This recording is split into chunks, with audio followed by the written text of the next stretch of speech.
கேக்குறா, நான் என்ன நாயாமா? நாய் தாம இதுல போகும்.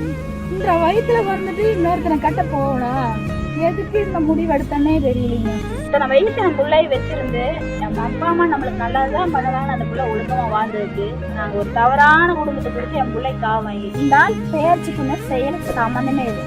என் பிள்ளைய நான் எப்படி வளர்த்தி பொத்தி பொத்தி வளர்த்த கிளி குஞ்சாட்டு இருந்த இருந்தால கல்யாணமுக்கு இருந்து என் பிள்ளை திருப்பியே மாத்துட்டாங்க. சிரிக்கவே இல்லை என் பிள்ளை. இதெல்லாம் எவ்வளவு கொடுமைங்க. இங்க வந்து ராணியாட்ட அவங்க அப்பா நைட் 12 மணி கேட்டாலும் வாங்கி தருவாரு. அந்த பிள்ளை அதெல்லாம் அங்க எதிர்பார்க்கலையே. இத்தனை வயசு என் பிள்ளைய வச்சிருந்து என் அப்பா அம்மா நம்மளுக்கு நல்லதுதான் பண்ணலான்னு அந்த பிள்ளை ஒழுக்கமா வாழ்ந்துருக்கு. நாங்க ஒரு தவறான குடும்பத்தை கொடுத்து என் பிள்ளை வாங்கிட்டு. ஆனா என்னால என் பிள்ளை கூட போனாலும் போயிரு நான் இருக்கிறதுக்கு வாய்ப்பு இல்லை. ஆனா அந்த அவ சக்தி உள்ளவளா இருந்தா அவங்க இதெல்லாம் வந்து என்ன ஆவாங்கன்னு எனக்கு தெரியாது. தாண்டவ அவளும் தக்க தண்டனை கொடுக்கணும், இந்த சட்டம் தண்டனை கொடுக்கணும். அதுதான் நான் எல்லாத்தையும் கேட்கிறேன்.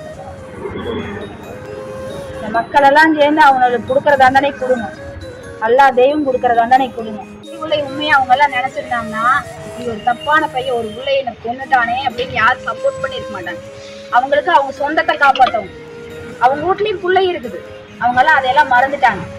அதையெல்லாம் மறந்துட்டு ஒரு தப்பானவனுக்கு என் சொந்தக்காரனுங்கிறதுக்காக காப்பாற்ற முயற்சி பண்றாங்க.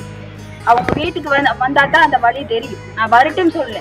என் பிள்ளைய நான் எப்படி வளர்த்தி பொத்தி பொத்தி வளர்த்த கிளி குஞ்சாட்டு இருந்தா கல்யாணமுக்கு இருந்து என் பிள்ளை திருப்பியே மறந்துட்டாங்க.